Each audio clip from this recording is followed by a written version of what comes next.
Hi, I'm Colin and welcome to How to Paint Watercolours. So if you're ready, we'll get started and we'll paint this one.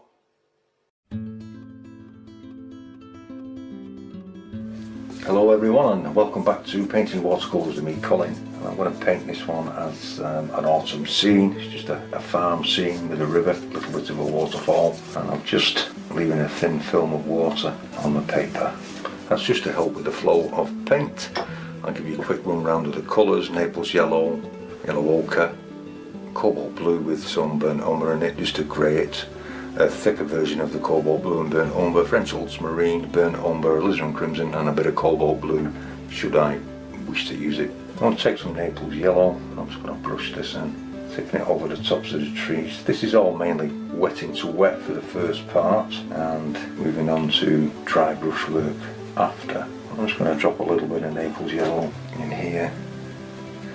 So I might just bring it into the trees anyway, just the initial wash. And into that I'm going to drop some yellow ochre just around the edges and just pull it in. I do want some light and dark patches of that. I'm going to bring some that yellow ochre in down here as well, along the embankments, up into the tree. I have got some masking fluid on the farmhouse and the bits that I want to keep clean.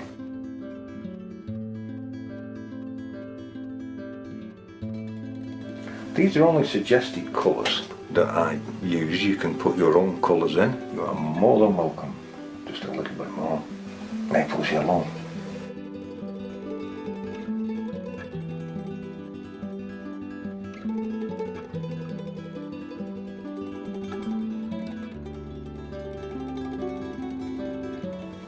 A little bit more in the back there, where the back field is.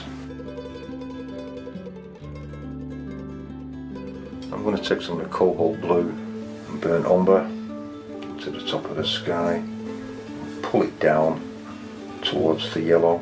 Don't mix this in, just allow it to drift.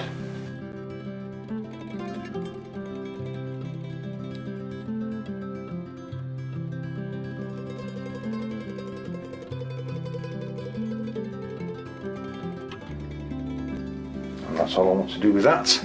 And before I can put the background trees in, we're going to have to let this dry off slightly so that the colour doesn't explode everywhere. Okay, I've left that about maybe 10 or 15 minutes. You can dry it out with a hairdryer, but sometimes it can dry it out uneven. This is the stronger version of the sky colour, cobalt blue and burnt umber, or burnt sienna if you want to use that. Just taking a mop brush and I've wet it and then dried it so the mop brush is still reasonably damp.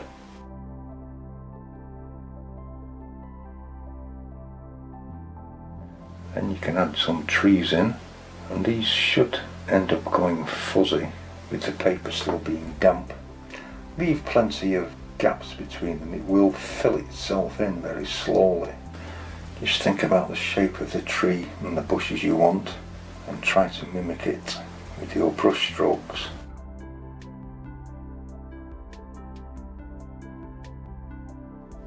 Try not to make them all the same height, Colin.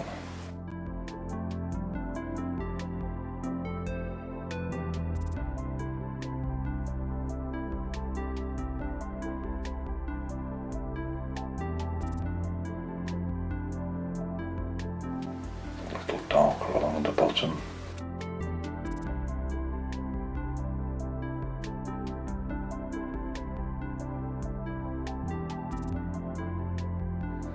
Take some of the colour on the bottom and with a damp brush just pull it that way, which is from the left to the right, just for a tiny bit of shadow in this back field.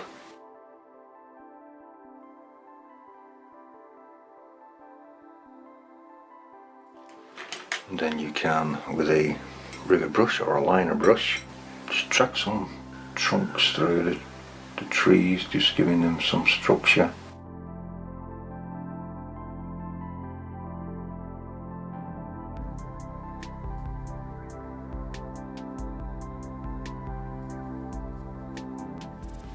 Helps hold everything together.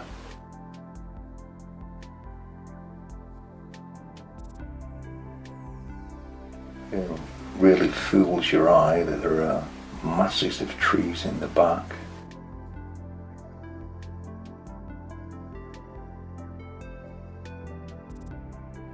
You have to wait for the right time to add your paint to this. Too soon and it will spread everywhere. Too late and it's, well, too dry. A little bit more to that here.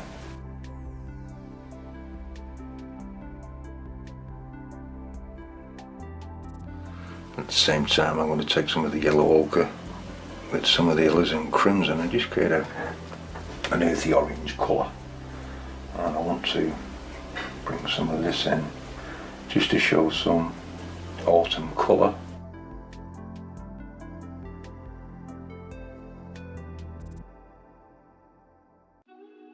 Let's not make it too red, but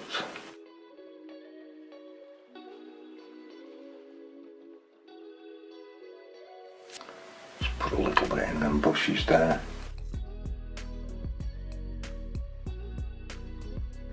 I'm just going to soften this in with a damp brush.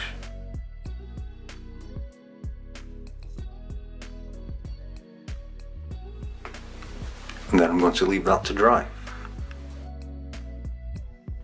Now that's nice and dry there. I'm just going to take my mop brush again, and I've added some thick yellow ochre into this middle section, and we're just going to, let's put in some tops on these bushes. And I'm allowing it to run into the other colour, and you get a slight variation in the autumn shades.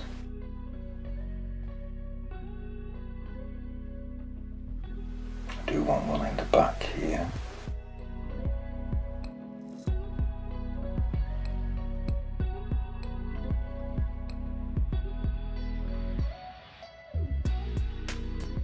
Take some of the burnt umber and add that to it just to darken it.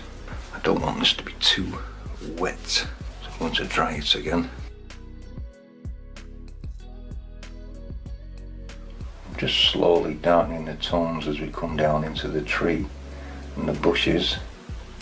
You may have to let this dry between applying it. And I'm going to take some French ultramarine into that and darken it again. Break the brush open.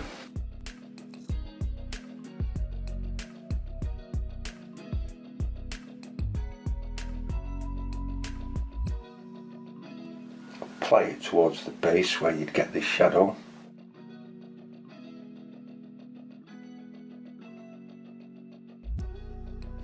A damp brush and just bring some of that colour slightly down, and it helps you shape the ground.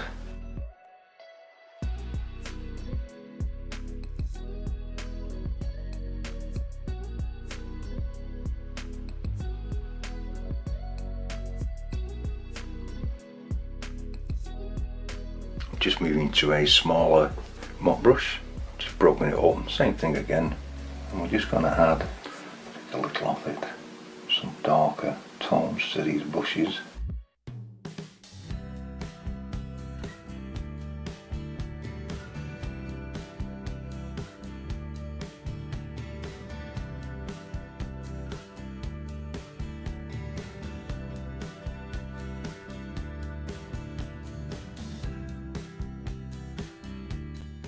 And once again, I just want to take a brush and just pull some of the bottom forward, just to give the land some shape again, but leaving the parts of the other underwash to show through.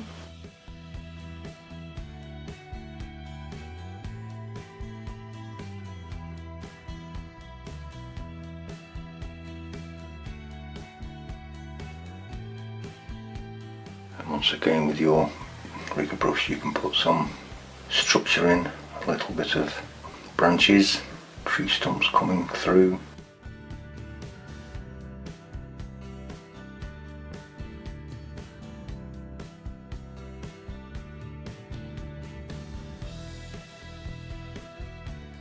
And I'm just going to take some of the burnt umber, and I'm going to bring this down towards the water.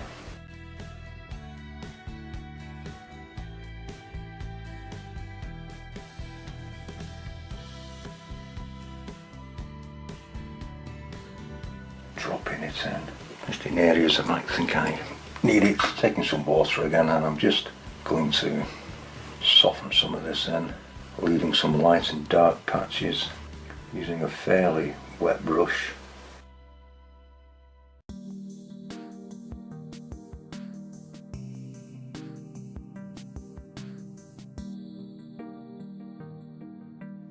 And just the odd patch of dark into it, just for a little bit of contrast in the land.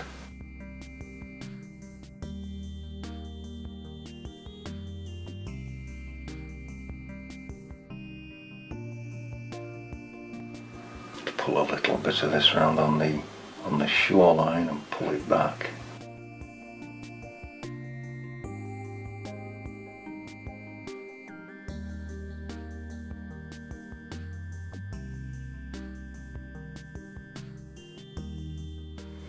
Softening that in a little bit.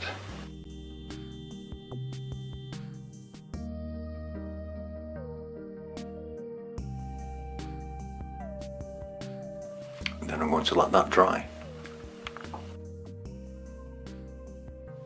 I've just laid the board flat and I've just re-wet the front of the house. I've left the roofs dry for the moment. I'll take some of the sky colour. I'll add some of this in, but quite pale, because we will be adding some other colours to it.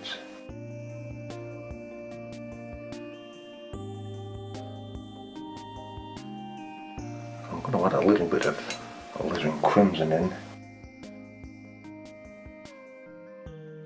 just for some variation in that. Very pale.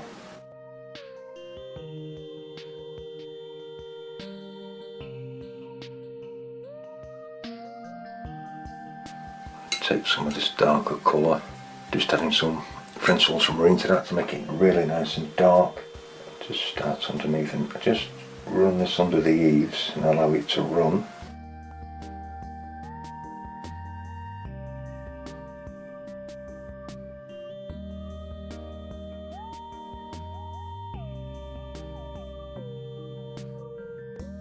That's all I want to do with that. I'm going to bring some clean water up here, and very quickly with some dark I'm just going to put that fence post in. Just a touch of yellow ochre on that.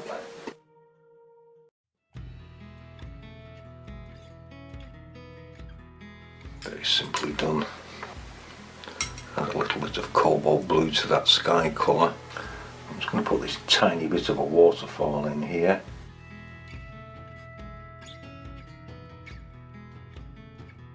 Just by dragging the brush. It's only an indication.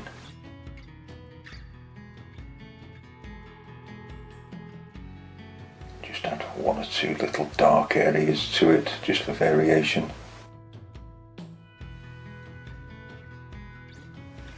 Add some water onto where the water area is.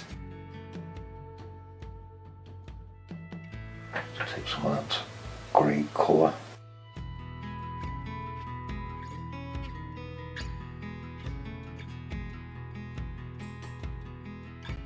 All horizontal strokes. This is the cobalt blue. Cobalt blue and burnt umber. Naples yellow in there.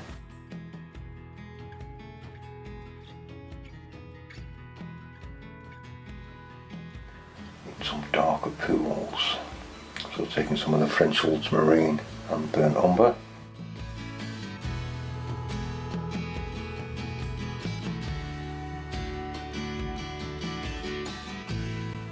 We can bring in the darker areas.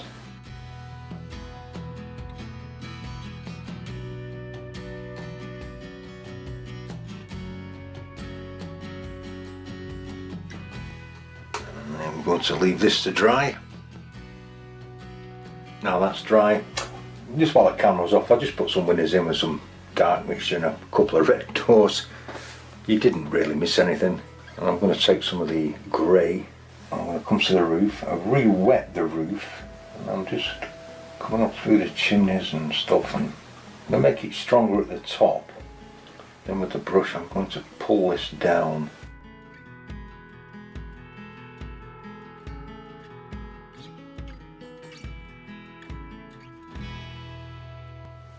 with this one here. Make it darker on this side in case it's just fallen into some shadow from the house.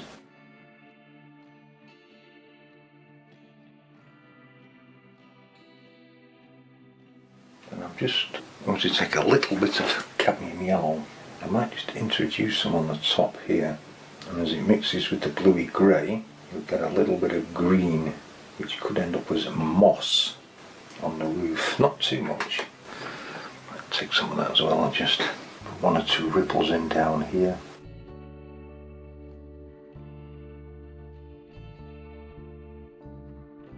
Take a little bit of this and add it onto that here, and I'm just going to use that for shadow.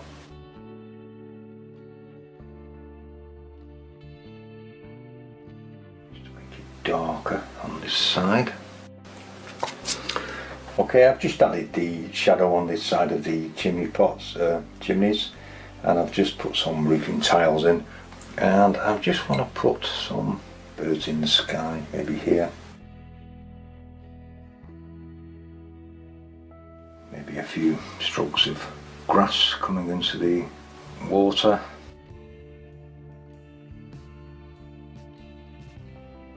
I think I'm really done with that. So we get to sign it, mount it and frame it. I hope you enjoyed this one. If you have, you feel free to leave a comment, and I will see you next time. So once again, thank you very much for watching. Thank you.